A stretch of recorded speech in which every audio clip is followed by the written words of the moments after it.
Pemblokiran TikTok di banyak negara melanggar kebebasan berekspresi. Media sosial TikTok saat ini tengah digempur kebijakan pemblokiran di banyak negara besar.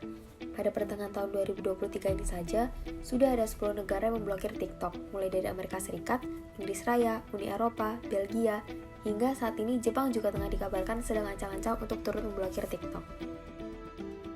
Media sosial besutan ByteDance ini diblokir dengan cukup banyak alasan. Sebagian besar berkaitan dengan isu stabilitas politik, keamanan nasional, hingga konten-konten yang melanggar aturan seperti misinformasi. Misalnya saja yang terbaru, TikTok disebut menjadi sarang utama penyebaran misinformasi pada menjelang pemilu setelah Amerika Serikat atau midterm election pada akhir tahun 2022 lalu. Kejadian inilah yang juga melatar belakangi Amerika Serikat mengambil tindak tegas terhadap TikTok. TikTok juga dianggap berperan besar dalam pemilihan presiden di Filipina awal tahun 2022 lalu. Hasil Pilpres Filipina menghasilkan kemenangan bagi Ferdinand Marcos Jr., seorang putra mantan diktator korup Filipina yakni Ferdinand Marcos. Pemblokiran TikTok di banyak negara memunculkan dilema dan perdebatan yang kompleks. Saat ini, TikTok tengah digandrungi di banyak negara di seluruh dunia tidak hanya sebatas untuk hiburan, namun juga telah berhasil menjadi wadah menyuarakan pendapat, berbagi kreativitas, hingga menjadi potensi bisnis melalui marketplace yang disediakan TikTok.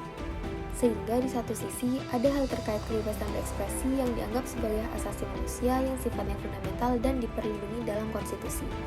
Namun di sisi lain, beberapa negara menganggap TikTok sebagai ancaman stabilitas negara berdasarkan pengalaman pahit yang mereka alami, seperti Amerika Serikat misalnya. Memang harus diakui, sebagai platform yang populer di kalangan kaum muda, TikTok memiliki potensi untuk mempengaruhi opini publik dan pergerakan sosial baik secara positif maupun negatif. Sangat wajar jika banyak negara khawatir dengan masifnya perkembangan TikTok dan penyebaran konten di dalamnya yang cenderung tidak terkontrol serta mengancam dalam konteks politik. Sehingga, jalan pintas pemblokiran seringkali diambil oleh pemangku kebijakan. Sepertinya, memang tidak mudah membuat kebijakan yang seimbang antara kehadiran media sosial, kebebasan berekspresi, dan meminimalisir ancaman terhadap stabilitas politik.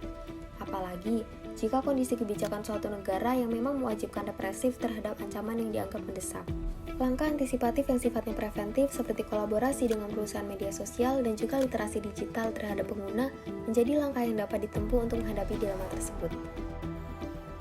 Bagaimana menurutmu?